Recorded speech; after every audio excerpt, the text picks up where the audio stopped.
All right. Hey, everybody. Welcome to the BudHole. Wait, is it recording? It's recording. It is. Hey, everybody, and welcome to the BudHole. Another week on the Zoom edition here as we battle COVID-19. What's up, guys? How's it going? Not much, playa. What's up with you? All right. Yeah, me too.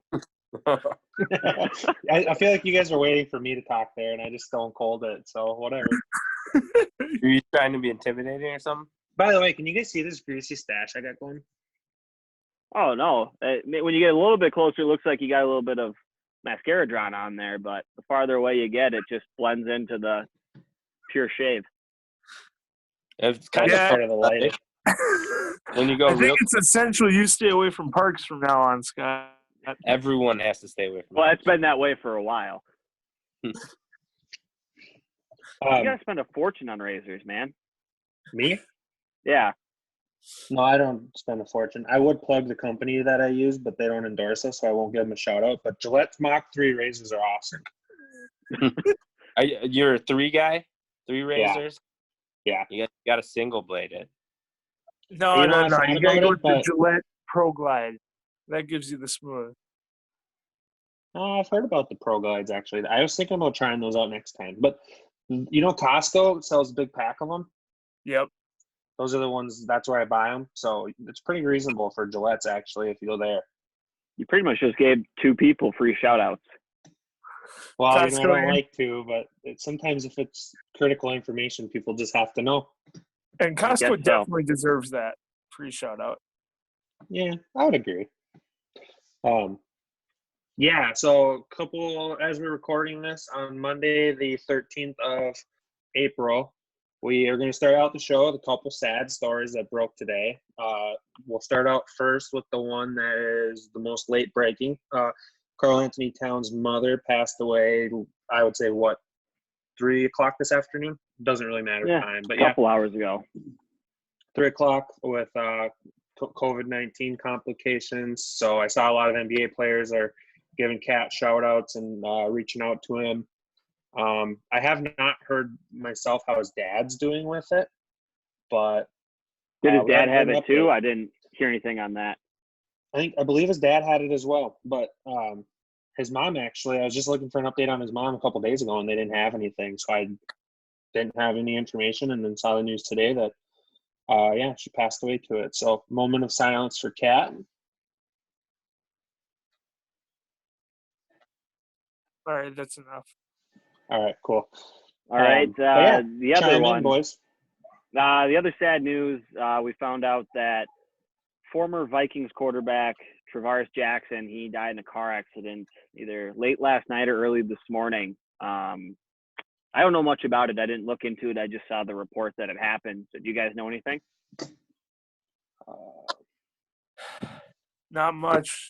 No, just that he died. I heard last night, but that could have been early this morning as well. Yeah. I think it was April 12th. So I think it was technically yesterday. But nonetheless, still sad. He was 36 years old. So we'll do a moment of silence for him too. All right, that's enough. 7 seconds felt right. Did you guys have a favorite T-Jack moment? You know, not really a moment, but like a favorite connection. That guy always knew how to find Sidney Rice. Whether it was in Minnesota or over in Seattle, the deep bomb to Sidney was always pretty sweet off the play action. He also had a really good connection with AP too. He could hand that ball off like no other. That jump pass. I just remember him for the jump pass. Guy did not like to set his feet. That's probably one of his most memorable things, actually. And the choke slam in the Eagles playoff game. The Eagles? Yeah. I was just going to say that was first playoff game I ever went to. I went with a couple of my uncles, and yeah, that was actually my most memorable memory of T-Jack was going to that game. And what was it? Farrakh got hurt during it, or was he hurt before the game? I don't remember that. No, he was hurt before the game. Okay, so T-Jack started, and yeah, that pick six, he took a hard hit. Got body slammed. Yeah. Wasn't it Asante Samuel that picked it off too? It could have been. All I know sure is it that he didn't need to get in the way of that, and he did. So that happened. But that was about all the memories I had. I wasn't a huge fan of the signing or the drafting, but what do you do? He was Childress's golden boy, though. Chile, when they drafted him, traded 2 picks to get the guy, and he was all about him.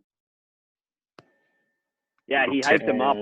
I was reading up on him. He had some sort of coaching 101 video segment that he was doing where he would show people the improvements he made over the year where he started like half the games or something. So he was definitely balls deep in that pick.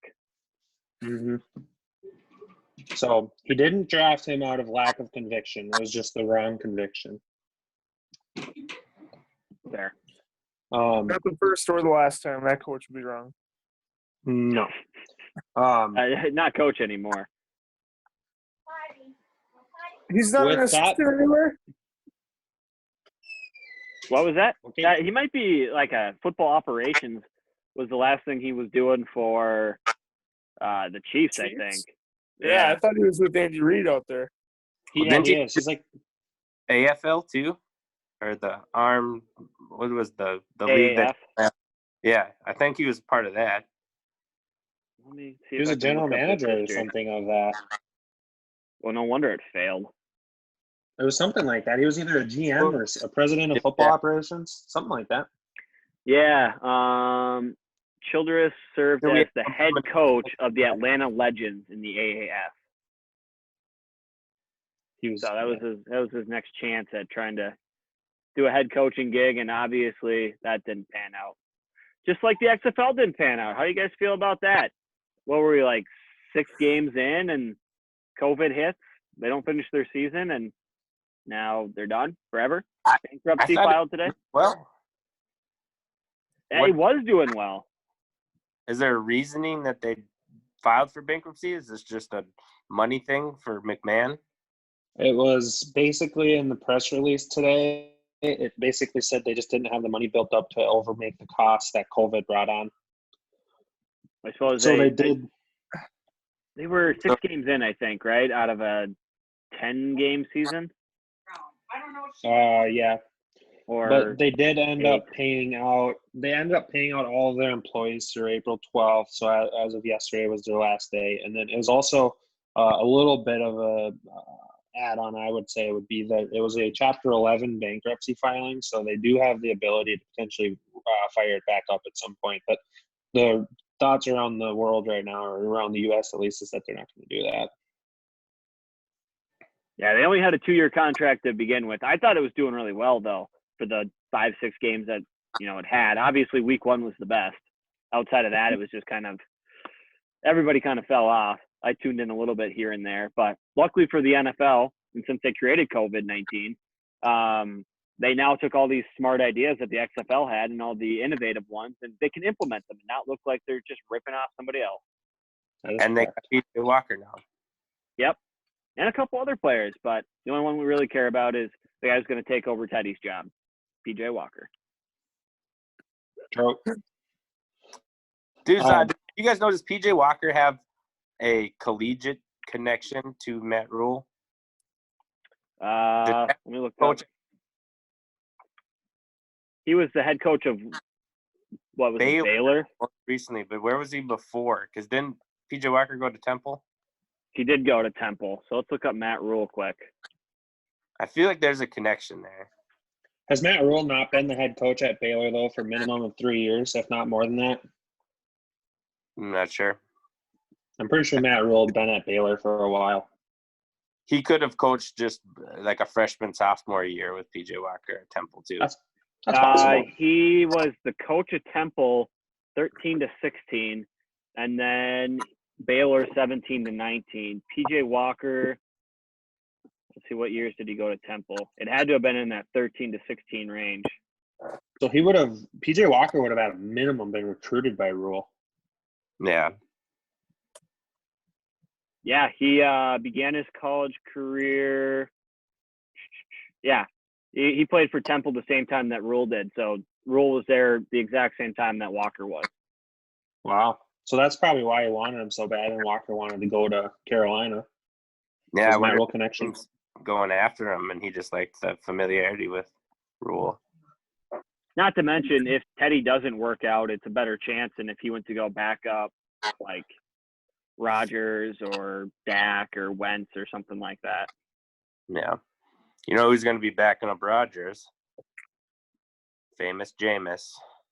No, they're not going to pick him up. Right. There's no way. Is that what people are saying? That's what I'm saying. Star on the hot take. They know Rodgers is on the way out. They're going to bring in Jameis and say, hey, listen to this guy. Do what he does. Stop throwing interceptions. And then he's going to be the next Packer great for the 10 years after that. I hope they take him in to be the next Packer great and start him for the next 10 years. That'd be a few more interceptions for the Vikings defense. Yeah. He keeps that 30 for 30 up. I wouldn't care. I think he's going to Pittsburgh. You guys want to do a couple hard-hitter questions here before we get into some draft talk? We're a week and a half. Let's go. I didn't realize it was that close. I know. The virtual draft too. The draft has snuck up on us. But yeah, for sure. So here's what I got for a couple rapid fire questions. First one comes, who do you guys have as your top breakout candidate on the Vikings this season? One on offense and one on defense. When I say breakout, I mean they haven't arrived yet, but everybody's going to know them after next year. We will start. I'll start it to give you guys a little bit of time to think. I'm going on offense, Irv Smith. And defense, I'm going with not Holton Hill, but that other Chris Boyd. Chris Boyd on defense, that cornerback that we brought in last year at the end of the draft. Zimmer loves him. I think he's going to be a potential breakout candidate this year. And Irv Smith, obviously, because he was pretty functional last year, and tight ends take a little while. I will yield the floor to whoever wants to go next. Who's your defensive pick? Chris Boyd, that cornerback that we brought in last year that never really played. Gotcha. Zimmer loves him, though. Gager? Yeah, give me the new D tackle, Michael Pierce. I feel like that guy is just going to excel in Linval's big wide open hole. And then for offense, that's a little tougher. I'm thinking of like Rock Thomas or Rock Thomas hasn't been the backup to Cook. Madison? Oh, there we go. Alexander Madison. I think Madison will definitely be the highlight if Cook ends up holding out. We'll be able to see that we really do have a real deep running back depth chart in Minnesota. Scott, who do you think our number one cornerback is going to be the next year? I think it's going to be Mike Hughes. You think? But he hasn't broke out yet. No. I personally think it'll be Mike Hughes and Holton Hill out on the outside, and they're going to bring up Chris Boyd and whoever they draft as the two backups. But I think all four are going to play a lot. Do you think they'll sign another free agent? I could see them do the old wait until one gets cut in training camp or preseason that they like and bring them in. A veteran type. There's a period if they sign the free agents that they lose compensatory picks. I'm not sure when that ends. But that's why teams aren't signing all these free agents right now. That's because once that period ends, they can sign as many as they want and not lose compensatory picks. So there's Logan Ryan is still out there. Eli Apple's still out there. Is it Drake Kirkpatrick we were looking at the other day? Is that the guy? There's a decent – I think they're going to still bring in a veteran. But they would be smart to bring in at least one. I'm going to go with Mike Hughes as my breakout on defense because – he's finally going to be the guy. Mac's gone, Trey's gone, and Zave's gone. It's starting from scratch. He's going to have the most tenure on the team as a cornerback. And on offense, this is kind of hard. Maybe Tajay Sharp. I think we're going to draft a wide receiver that maybe even takes over for him as the second wide receiver on the team. But I did like him coming out of college. He had huge college production, and maybe he becomes a household name. Didn't really work out in Tennessee, but Yeah, he had high hopes too, Big like after physical that guy. rookie season. Yeah. For me, I think I'm gonna go Michael Pierce as well. I'm gonna piggyback off of Gage. I think he's gonna do really well. I think he's gonna fill Lindval's shoes pretty good, and he's a big guy. He's gonna be able to create some pressure. So I like him on the defensive side of the ball. Otherwise, Hughes was kind of my second pick. He hasn't done much in the first couple of years. Obviously, he tore his ACL year one, and then he had that neck injury at the end of last year that kind of lingered for a while too. And so he was playing cornerback even before that. What? He was the fourth cornerback even before the injury. He hasn't really got a chance to shine. Yeah, so I know he was a first-round pick, so that kind of already a little bit of a household name just with that. But, you know, he's not known everywhere. But Minnesota, he definitely is. Offense, I like Irv Smith. I think he's going to really step in, especially, you know, even drafting a rookie wide receiver if we get like a Mims or a Higgins or Tyler Johnson or something. I don't know if they're going to excel right away. Otherwise, maybe like Chad Beebe. We had high hopes for him last year, and he didn't do anything. He was hurt, you know, for a majority of the year. So I could see that. I like Chad. I'm going to go with Chad. How do you guys feel about BC Johnson, the speedster? He was one guy I was going to float out there as a possible name that nobody mentioned would be BC, and then another guy would be Adenabo. I think Adenabo has a chance to really shine this year. Because I think he ended up – didn't Adenabo have he had like 6.5 sacks last year off of limited snaps. So you plug him into a starting defensive end role where he's playing 60% of the snaps or more, he could end up with 8, 9, 10 sacks, which I would say is a breakout. Unless we bring Everson back. Or Hurt back on his goodbye statement that he made. I think that was kind of stupid. It's harder to sell his house now that COVID's going on, so maybe he just can't afford to move. Yeah. They did a stat comparison over the last 5 years or whatever. It's him and Jadeveon Clowney. He had like almost twice as many sacks. Like, put Clowney's numbers to shame, but Clowney somehow is still the highly sought after person on the free agency market. Yeah, I mean, I can see because Clowney's younger right now, right? He's like 27. Yeah. Everson's 32. So now I can see that being a little bit different. But, yeah, he was definitely better than him over that stretch. And people still look at Clowney like he's the greatest defensive end in the league. I don't get it. Yeah. I feel like he's going to be a guy that's going to get paid and get real lazy. I really do. Albert Haynes. I think he's already shown that. Yeah, I agree with Gage. I think he's kind of already shown that too. He didn't do next shit question. in Seattle. He had 3 sacks, I think, all year. All his addition to Seattle was not in the stat sheet, is what they said.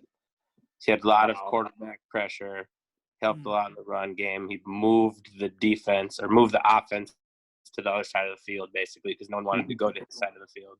Mm-hmm. Wonder what his PFF grade is. Pretty good, actually. Is it? Yeah. I'd say it's his aggressiveness that's pretty easy to be taken advantage of. You know, he seems to be caught out of position rushing too hard. Gets downfield a little bit faster than he should. If he didn't make that play against Michigan in college, is he as big a name as he is right now? Does he go number 1 overall and everything? Or did that play that was the big hit fumble he recovered, right? Yeah. That was huge. That hit was the biggest hit still to this day, in my opinion. It's a pretty massive one. I'm just wondering if that was like career defining, like that made him all this money. Because he was the number 1 recruit out of high school, like highly sought after. And he went to South Carolina, so you know he got paid. Oh, yeah. You got to remember, though, like, I think that hit put him on the map, but he absolutely showed out at the combine. Yeah. And I think that was what was the nail in the proverbial coffin to guarantee him the number 1 spot was how he measured out at the combine. He was faster than anybody thought he'd be.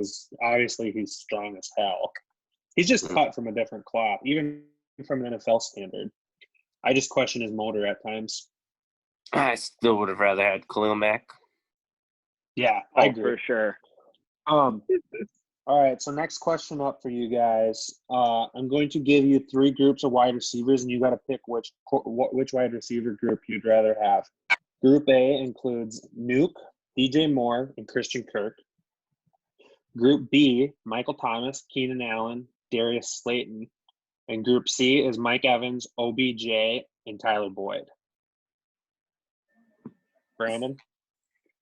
I was looking something up. Let's see. First, I would probably have to go Group C.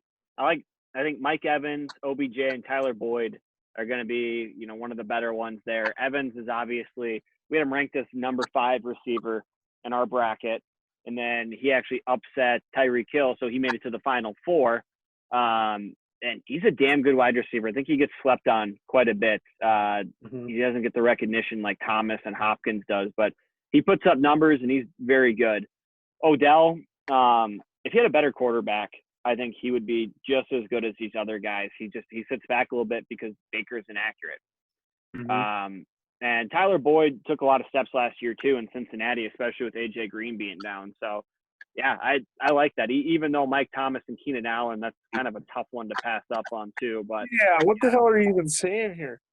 If I'm giving the right answer and then I'm letting you be wrong here. So you have the floor. If Mike Evans was really that good, his team wouldn't be down all the fucking time, and then he'd be getting those garbage stats, making his appearance look a little better than it really is. Listen, he'd have more yards and stats if he threw the ball up to himself, went and caught it, than Jameis Winston. I mean, there's something to be said about accruing garbage stats. I'll give you that. When you're down by 3 scores, the big guy gets a few. But give me Thomas, Thielen. It was Allen and Slayton. Yeah, Thomas, Allen, and B. Slayton. Give me Group B. You got your 2 slot guys, Slayton to spread the outside, and then Thomas could also hit a deep ball. Who does Slayton play for again? Giants. Slayton's the Giants, yeah. Oh, come on, Star. I was letting Gage do it. No, he's a fantasy sleeper in some dynasty leagues, man. That's a pretty decent rookie there they had in New York with a young quarterback to boot. He was good. Star? I agree with Gage.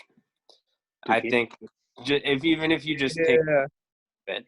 How do you feel saying that, though? Does it make you feel a little iffy?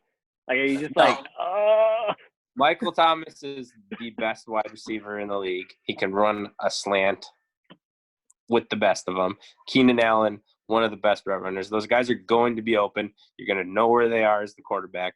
Slayton can just not even catch the ball. If you have Keenan Allen and Michael Thomas, I could play quarterback with those two.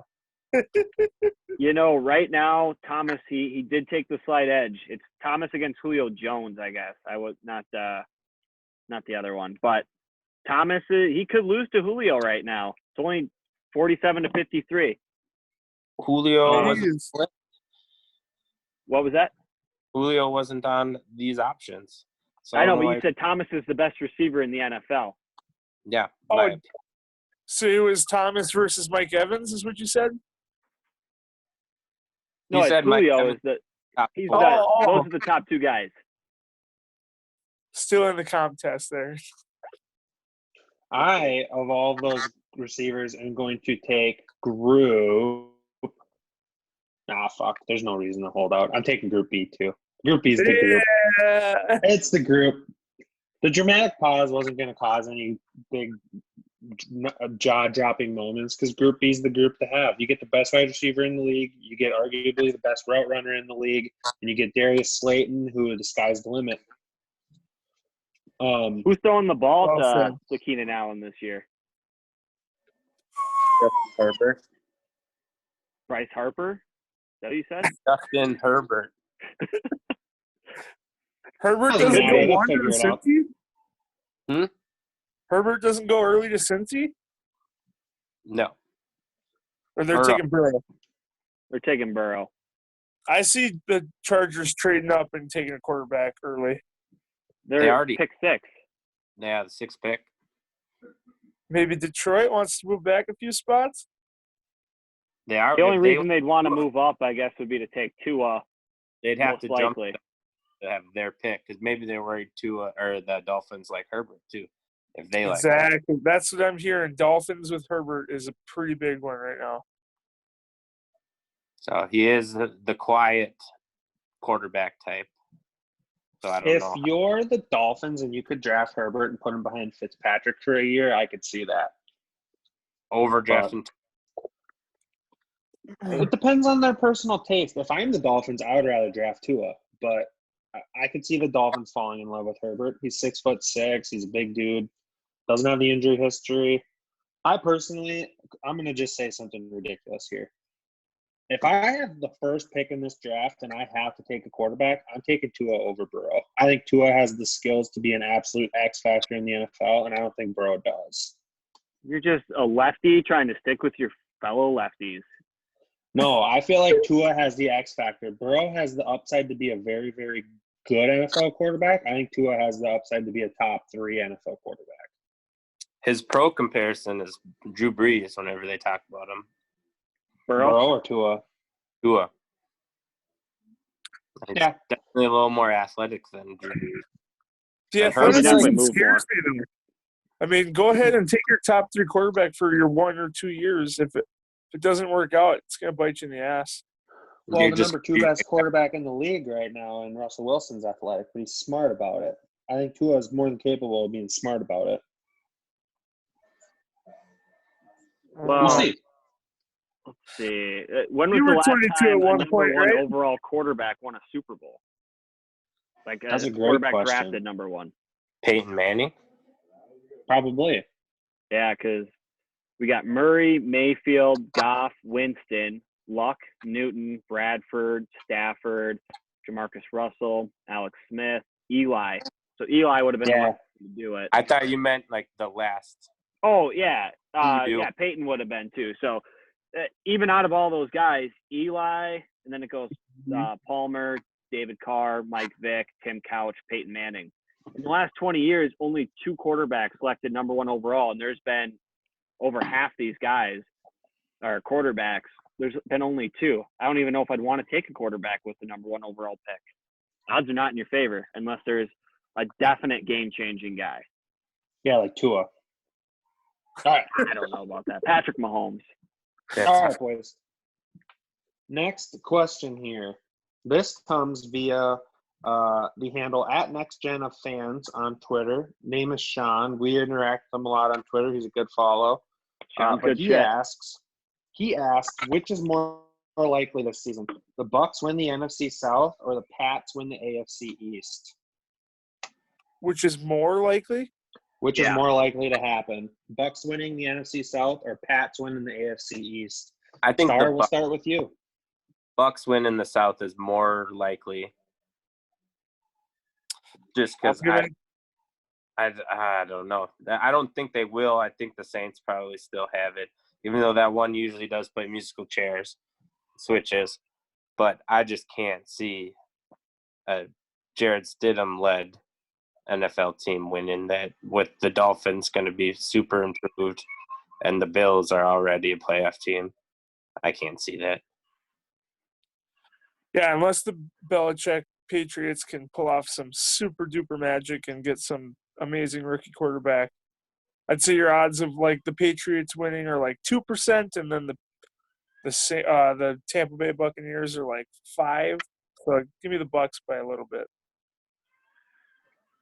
I'm in the same boat there. I think the Bills are going to win the AFC East. I think they're going to take it. I don't think the Patriots are going to like necessarily tank or that they're going to be god awful. But if Stidham doesn't click for even half the season, he's still figuring things out. That's long enough to not win that division, especially with the way the Bills played last year. And truthfully, I don't see the Saints repeating the division title this year. I actually think the Bucs are going to be the favored ones to win the South. Yeah, I agree. I agree with that. I think the Patriots will be competitive, but I still see them coming in at about 5 wins this year, just because I think they'll be close, but they won't quite have enough on offense to win some of those games. And then as far as the Bucs go, I think the Saints are going to take a little bit of a step back because Breeze is getting older, and I think Breeze will take a step back. And I see Tampa Bay winning that division way before I see the Patriots winning the AFC East. Star? I'll BudHole bet someone that the Bucs don't win that division. I'm not betting against the field in that division. No chance. I can't make Bucs bets. I didn't win my last one. All right, I'll take it. If no one else wants to, I'll definitely jump right on that one. We want to throw a 10 spot on it? We can do 10 spot. All right, I will make it official. If Tom Brady bet for 4 weeks in New England, that entire area of the country defends it. Oh, this is just what happens. He'll be fine. We'll be fine. He plays bad for 4 games in Tampa Bay. I think it's going to go to shit. I think they're going to say this was a bad signing. Was this a mistake? Is Tom Brady over the hill? They have the fandom to back him. That's all going to go to shit. How long has Jameis Winston been quarterback there? They hated him. They love mediocrity. They could care less what he does in the first 4 weeks. They get a 6-time Super Bowl champ in the quarterback spot. It's his team to lose. Yeah. Years later, not games later. Is over the hill. Tom Brady put a fork in him. Fair enough. I think Godwin is just going to explode. Because Mike Evans too. I mean, he's obviously one of the best receivers in the game. You know, you go wide receiver bracket number 3. So I agree. I'll Gabe. go ahead. You're right. I'll go ahead and say something crazy here. Mike Evans might be the most overrated wide receiver coming into this year. You think so? Oh yeah, with Godwin and then over Tyreek Hill, giant tight end, and OJ Howard. Mike Evans is completely overrated. You weren't high on Tyreek Hill last week. Yeah, no, exactly. You guys are calling Mike Evans an upset over Tyreek Hill. I don't put Tyreek Hill that high. That's what the fans voted for. That's what they wanted. They decided. No. Tyreek Hill should never have been at, what was he, 4? Well, if he shouldn't have been at 4, he would have lost later in the rounds to somebody else. I mean, no, he would have lost earlier. He's not that good. He's inconsistent as fuck. What I'm saying is the people voted. So if somebody was better than him earlier, he would have lost. You know what I mean? So he still made it to the Elite 8 for a reason, which I guess is only one win technically in this bracket. Yeah, but a win's a win. It was the first that we had. We'll break it down. Who did he go up against? Like Cortland Sutton or something in the first round? Oh God, I don't know. Probably. How did Antonio Brown do? Got smoked. People are dumb. Why don't we transition into that? I'll work on pulling that up quick. I got something to gauge though. While you work on pulling that up. Yeah. In the NFL, there are depth charts, right? Yes. The team will have a number 1 wide receiver and a number 2 wide receiver. The number 1 wide receiver gets the best coverage on the defense. Sometimes double coverage, which allows the number 2 wide receiver to put up good numbers. This is the case with Mike Evans and Chris Godwin. This was also the case with Antonio Brown and Juju Smith-Schuster. And we saw what happened with Juju Smith-Schuster when he became the number 1 guy. Do you honestly believe that Chris Godwin is better than Mike Evans and can do it if Mike Evans wasn't there? If I'm picking my number 1 receiver, obviously Mike Evans is a better number 1. But with this system, with Tom Brady at quarterback, I think Chris Godwin is going to perform better on a fantasy level. His fantasy. I think he's going to be peppered with targets. The dude's going to get, 7 to 11 catches a game, 85 yards and a touchdown, where Evans is going to be completely dependent on a false or an offsides, free play, deep ball, touchdown. I'm going to say something ridiculous right now. BudHole bet. Gage, I got Mike Evans more fantasy points for the year. You can have Godwin. All right, so I'm only putting $20 on the Tampa Bay Buccaneers. I will do a one more $10 BudHole bet. And we're doing full PPR, correct? We'll do full PPR. Who scores more points? Bet. Where did I'm making it official. One more $10. Where did Brashad Perriman go? Yeah. I think he went to the Jets. Baltimore? The Jets? I'm pretty sure. Let me look it up quick.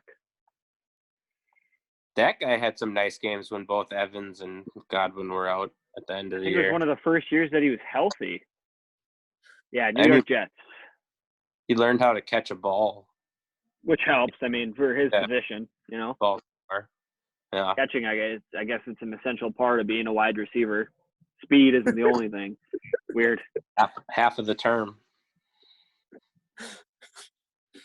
More fantasy points and PPR. I'm putting it out on Twitter for you guys. Oh, sweet. All right. Then the whole world will know. And then they could rip Scott apart when he's got just terrible take after terrible take. You just That's have right. a hashtag I BudHole do. Bet. That way we can just search that hashtag Yep. and follow these.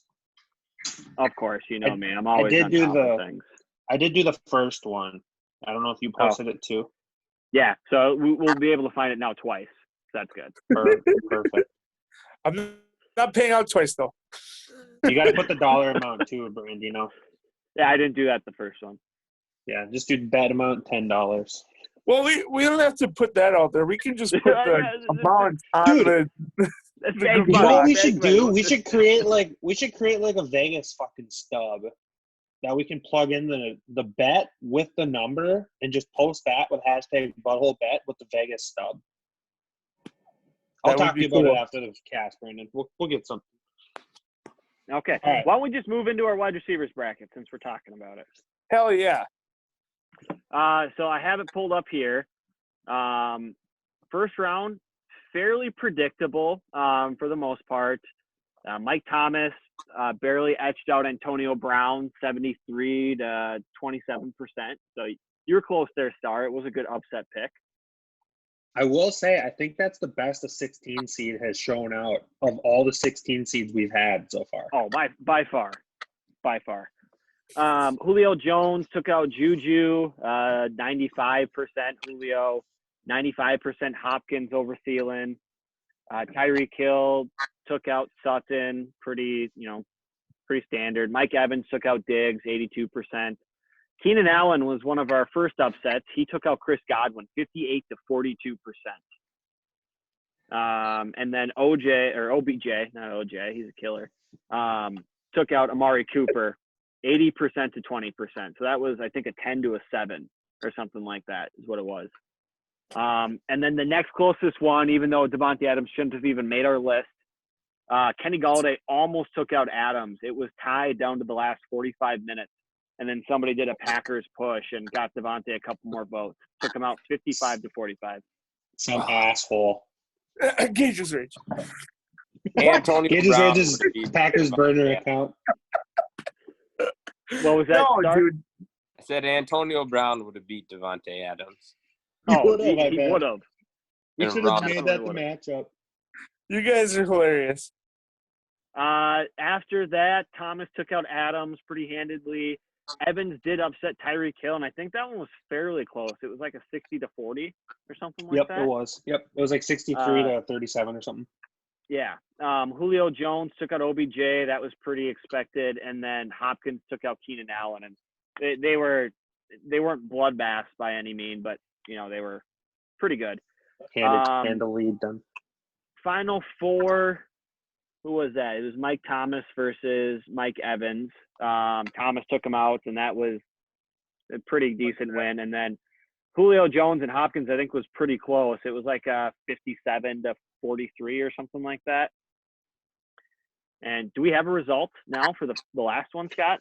We do have a final result. I'll pull it up here. Breaking news from The final result of the official BudHole's wide receiver bracket is as follows. With 59 votes, Michael Thomas edges out Julio Jones 53 to 47%. Michael Thomas wins. Whoa.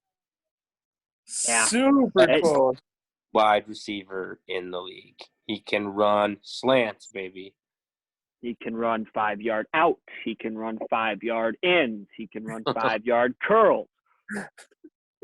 So good. So we will say we're going to take a break from these Twitter brackets for the next 3 weeks because we're going to be doing some draft deep diving. But the next one we're going to come back with, which will be 3 weeks from now, will be the tight end bracket. So do some deep dives, find some tight ends. You got to find 16 tight ends to make the list. Yeah, I'll just give you a list of 32 and just pick names off of a hat. I don't know. I think we do 16 tight ends. Oh, we can. Oh, yeah. Easily, yeah. They're just got- the the bottom ones are going to get smoked in the first round. Pretty much. Which is the way this goes. You almost already know what the championship round is going to be. You can probably save ourselves some time, but for the sake of the fun of it. Maybe someone. What was that?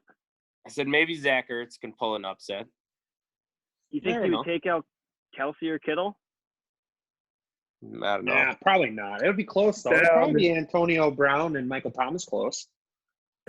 That could be. All right, boys. With that being said, we're going to move into some draft needs. And this week, we're focusing on the AFC West and the NFC East.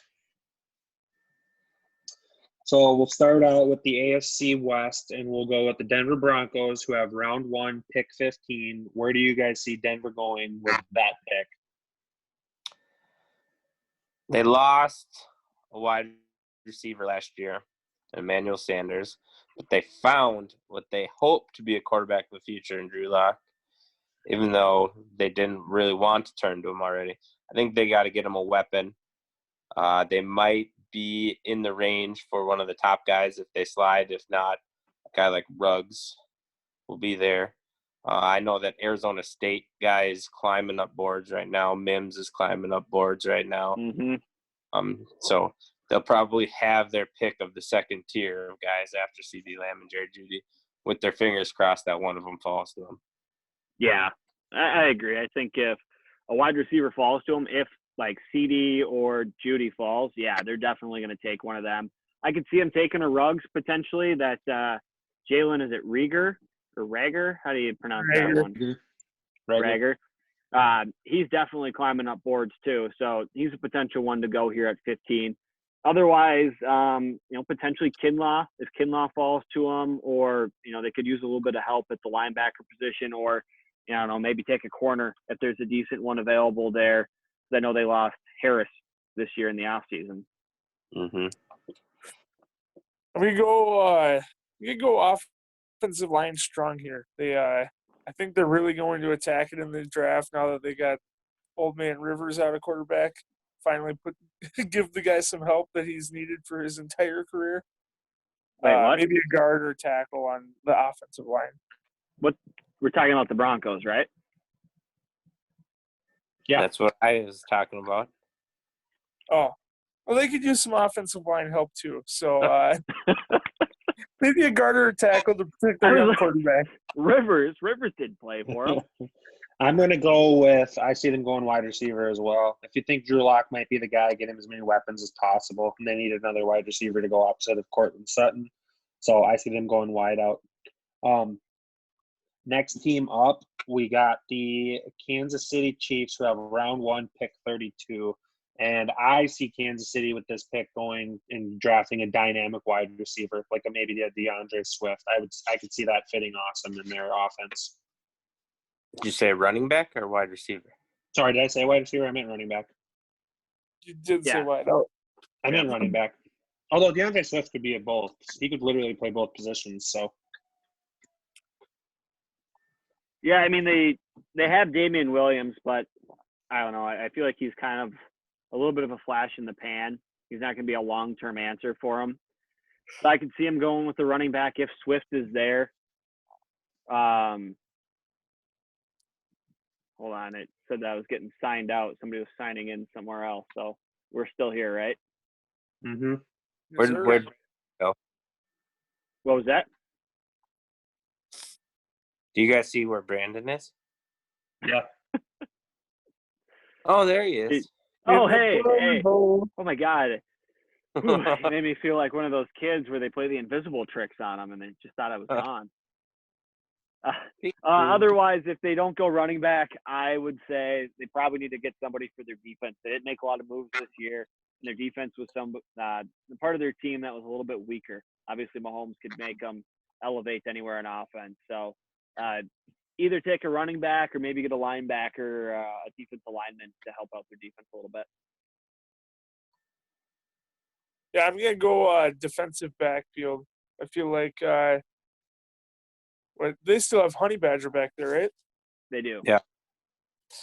Honey Badger, I mean, I can't really think who else they have. It felt like a pretty age group last year. I know they lost, I think it was Kendall Fuller. He went back to the Redskins this year, and he was one of their better cornerbacks last year. Yep. I don't know. They could use secondary don't have help. to change much. Give them a secondary backfield. They could definitely use some secondary help. Next team up, and we'll start with Gage on this one, the LA Chargers. Oh, okay. Right now that so, old man Rivers is out, I think they could And probably go offensive line. The Chargers have round 1, pick 6. pick 6. I really, I think they're trading up and they're getting a quarterback. But after that, I think they attack the offensive line. They attack defensive backfield. They got a lot of holes to fill over there. Not the defensive backfield, man. They got Derwin James. They have Chris Harris. They have Desmond King. They have Casey Hayward. What's the last year all those guys played the whole season? I mean, every year they lose James or they lose they lose someone, man. They can't stay healthy in that backfield. I don't know. I think if they go defensive, if they go safety or corner, they're going to be making a mistake. Could you imagine, though, with that defense, if they drafted like a Simmons to go with that defensive core? I mean, they still have Ingram and they still have Bosa, right? They get some good edge rushers. And the shit that they could do with Derwin James and Simmons, though, those are 2 Swiss Army knives on the same defense. If they did go with that, what they could do is take a quarterback in the second round, potentially, depending on who's left. If like a Love is left or maybe a Jalen Hurts, they could take a little bit higher in the second or something. Who knows? Yeah, they might them, though. Tyrod. Everyone's assuming they're planning on moving on. Tyrod Taylor has made the playoffs before in his career. And, I mean, the Browns thing didn't work out, but he hasn't really played since then. But he was decent in Buffalo. I don't know why they ran him out of Buffalo. Josh Allen. I think they're going to take a quarterback, but if they don't, I wouldn't be surprised if they took one of those top offensive tackles because they traded Russell Okung. They got Trey Turner, which is a good interior, but now they need a blindside protector. If you're going to draft a quarterback, might as well get one of those first so you know that you're going to be able to protect them, and then either go into next year's draft or later in this draft to get a quarterback. Yeah, I think they're going quarterback too. It kind of depends on how things shake out with the Dolphins because they pick one ahead of them. So it could be Tua, it could be Herbert. I don't know which one that they would prefer. Like you guys said, Herbert's kind of climbing up that draft board for people. So I don't know, but I'd see him taking one of those 2 guys. Yeah, I completely agree. I think if by chance 3 quarterbacks are taken before their pick, they'll go offensive tackle. And which offensive tackle they would draft is kind of, I don't really care. It's up to them. I don't know if they'd want Becton, if they'd want Wirtz. They don't call you an ass for your opinion on it? No, but they should, because if they were smart, they would, and they wouldn't be drafting in the 6th spot if they asked for my opinion. But I would think if Tua or Herbert's there, I see them drafting one of those 2. The thing with the Chargers, in my opinion, is they do have a roster to where they could trade a lot to move up and get the quarterback that they want. I just don't know if they love any of these quarterbacks. The next team, which is going to be fun to talk about because they hold 2 picks in the first round, is the ex-Oakland Raiders, the Las Vegas Raiders, who have picks 12 and picks 28 in the first round. Brandon, we'll start with you. Where do you see them going with these 2 picks? Well, Gage, can you sing the Autumn Wind for me first? No. I can look it up on YouTube, though. Okay. Yeah, we don't look know it up on YouTube. Right. Oh, yeah, don't do that. I lied. No, it's coming. They're taking wide receiver. I think they're either going Judy or they're going Lamb. I think, is it the Jets pick 1 ahead of them, or Jets 11? Yeah. Yeah, so depending on who the Jets take, I've seen mocks that have Jets taking CD. I've seen Judy there too. I think they're taking one or the other. So whichever one falls to them. What about at 28? Oh, yeah, they picked twice. No, they picked 3 times. Twice. In the first round, they only have 2. Yeah, 19, not 28. Sorry. Truthfully, I didn't know they picked twice. So I didn't really look into that at all. I said 12 and 28?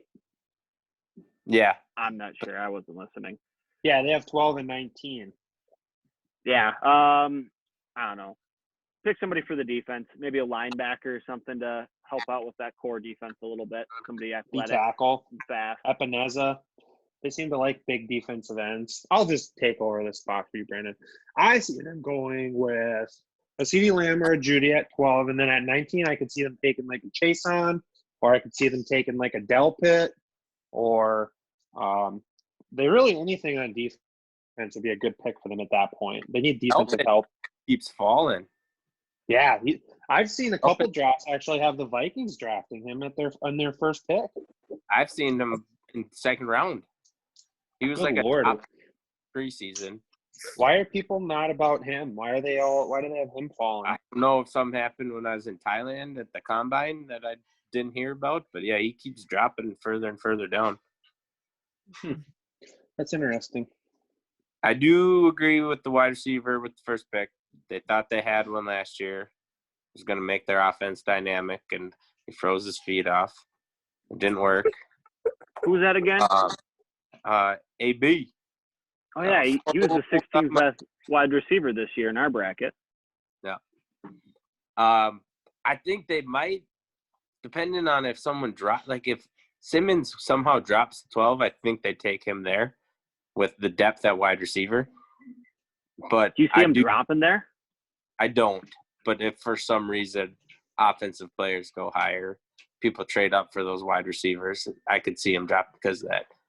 But then in the second one, I think they stick with that linebacker position. Patrick Queen from LSU has been pretty high in people's boards. It's a really fast cover sideline to sideline. I could see him going there, even though they signed Corey Littleton. And they got a second one, Nick Kwiatkowski. So they signed two backers in free agency already. They get a Queen to round it out. The whole new linebacker core could be kind of scary. If they could get Simmons, Simmons or Queen would be solid picks for him. Did we get Gage's 2 cents on this yet or not?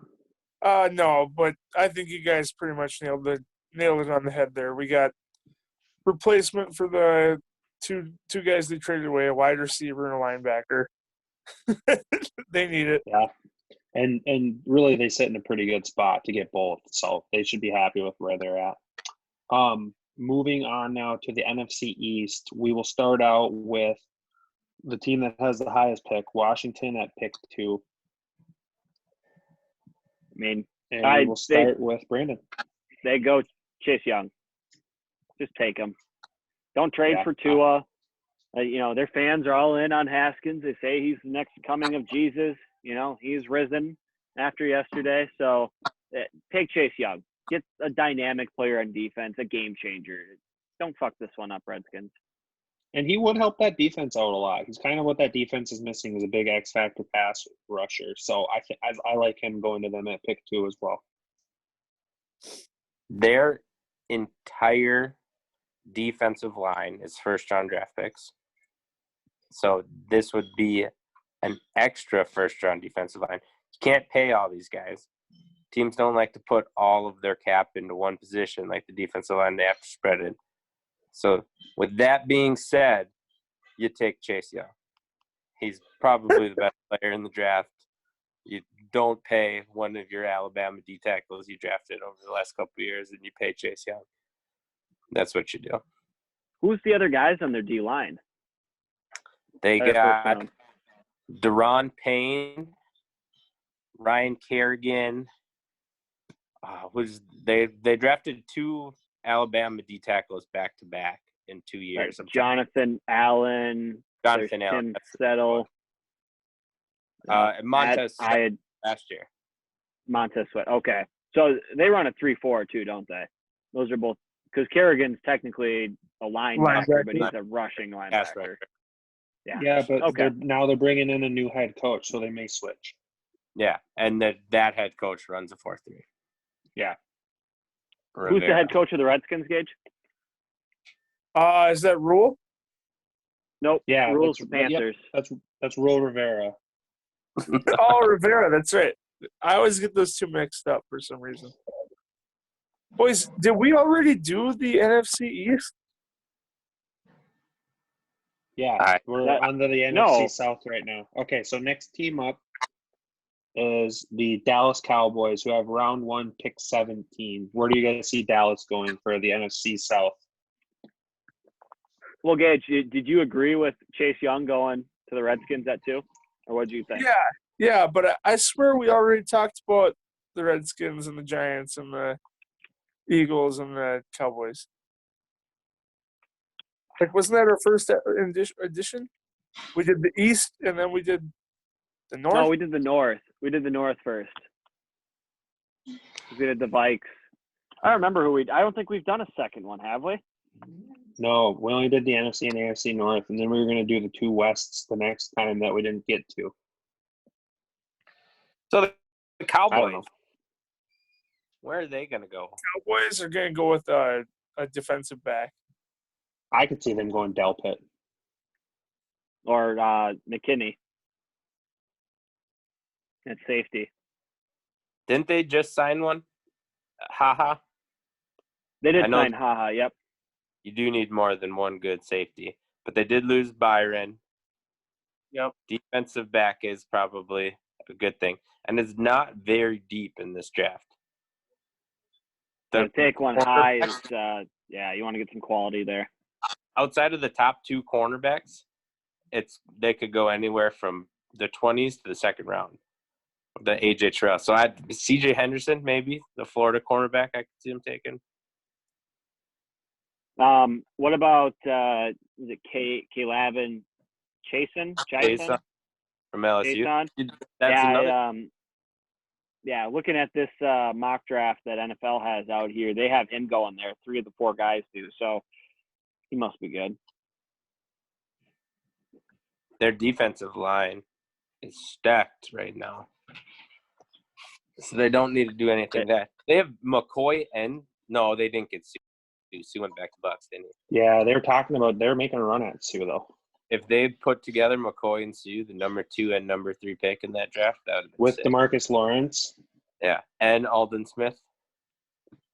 Who knows? I forgot they signed him too. Yeah, he could be an X factor. He hasn't played in 3 years. McCoy is kind of on the end of his rope here, though. He said he only wants to play 2 more years, and I don't know if that means he's got multiple years left in the tank and he only can give 2 full years, or if he's just kind of, throwing his checks in before he's retiring. He did take a pretty team-friendly deal. Kind of had to go there.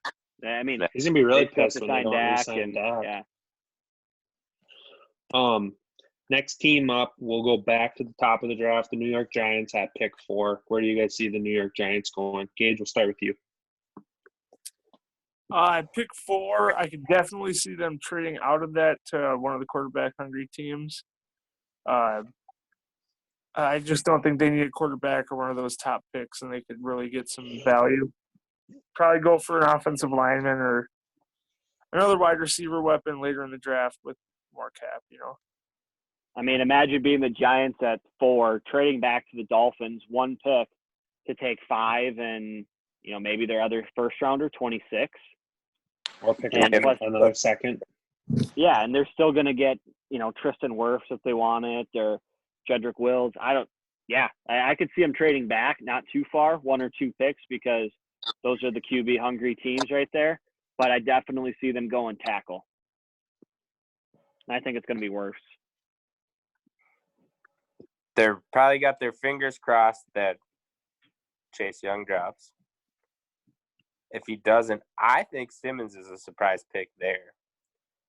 I could see them. They got a new coach. He's the safe pick would be offensive line, but those don't always hit. You got a jack of all trades, defensive player that could be fun for years. That could be a surprise spot for him to land.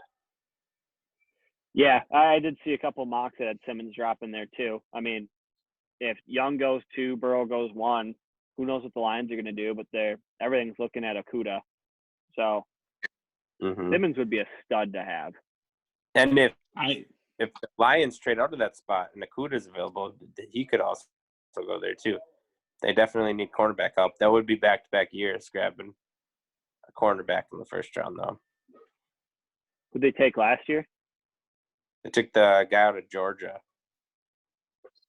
I actually have him on my Bucks team. His name is slipping me right now, though. Google's down.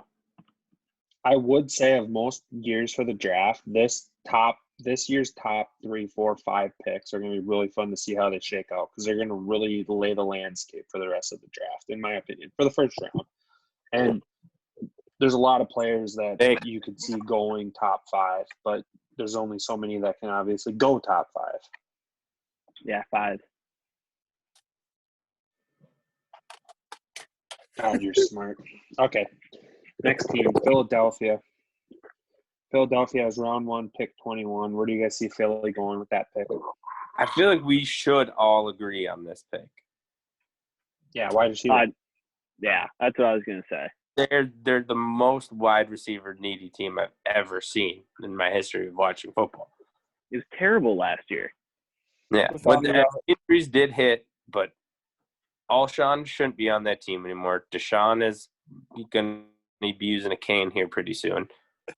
They need some young talent. They got JJ. I thought it was Arcega, but Madden calls him Arcega. Arcega. Right? Arcega. Arcega. That's what Madden says. Arcega Whiteside. So maybe that's Arcega. With the so he big catch. just That need they Arcega Whiteside. But I definitely wide receiver. There's probably going to be a whole bunch on the board still there that they can choose from. Justin Jefferson, Ayuk, Mims, Higgins, Rager, Chenault. There could be 7 wide receivers drafted in this first round, and that might start with that Eagles pick. There might be some teams trying to jump the Eagles, like the Vikings, trying to get a better pick at wide receiver. Don't they pick 21? Is that what you said? Yeah, 21. Yeah. Pick 21. So we go 22. If we wanted our pick, we might even have to jump the Eagles. Yeah, I'm not sure the Vikings are necessarily sold on a first-round wide receiver. I think they're going to kind of just see what happens, and they got enough needs that I think they'll be okay wherever they land. Yeah, I mean, it's crazy to think about the guys that you didn't think could fall to you at 22. So yeah. I don't know. There's plenty of good wide receivers in this draft too that I don't know if we'd want to pair up to move up 1 or 2 spots to grab a guy, especially when you can maybe get a Rager or a Chenault or like all those guys you mentioned would be solid additions for us. Mm-hmm. For sure. That's all we got for the draft edition this week. We'll come back at you next week with a couple more, 2 more divisions. And actually, next week we should really hit up the rest of them because next week's the last week. I can't believe how quick the draft has snuck up on us this year. Mm-hmm. It's going to be different this year too. Doing everything virtual. Roger Goodell, still hearing boos from his basement is going to be different. I heard they're going to try to pan to 15 fans or something as like their background when somebody's making an announcement for a pick, so you can see their reactions and stuff. So I don't know how it's going to work out. They used to just have picks pile up on top of each other because they all had to come out and meet Goodell. So I wonder now that it's just a video game, if it's going to be real quick and they can just announce the picks as they actually happen. Can they pause this draft like we do our Madden? Pardon? Can they pause the draft like we do our Madden draft when we're doing our? Well, Belichick will try. Because that took a long time. It'll be interesting. It's going to be fun to see. I'm excited to see what we take at 22 and 25 and 32 when we trade up. Yeah. Me too. All right. That being said, for next week, I want to put a little bird in your ear. There's a little bit of a feud going on. Not necessarily a feud, but Mike Evans said that Texas has the best football players in the world. And then Des Bryant agreed. And then Mecole Hardman said, no, it's Georgia. We have the best football players in the world. So next week, we're going to discuss who's got better athletes, Texas or Georgia. It's Florida. And if you have any other options, bring them to the table. My confusion was I didn't know at first if they were talking about the program, it's like the Longhorns and the Bulldogs, or if it was the state in general. Well, Des went to Oklahoma State, so he must be talking about the state in general. Yeah. That's got to be what it is. So, because was Des born in Texas? He must have been raised. But Florida needs to be in this conversation. For There's just the not best a single good athletes that player come in out the of the state. NFL. Yeah. Not a single good one. I think I'll be an Galveston is excellent worse. tiebreaker in this one. You could probably pull a county out of Florida and put an NFL team together. Broward County, isn't that where Dade sounded County. like Miami? Yeah. There Because you get Lamar was out of Pompano Beach, right? Yeah. Hell yeah, representing. Represent. All right, so we'll bring that one out next week along with our 3 hours of draft talk. All right. Until next time, friends, have a blessed day and go jerk off.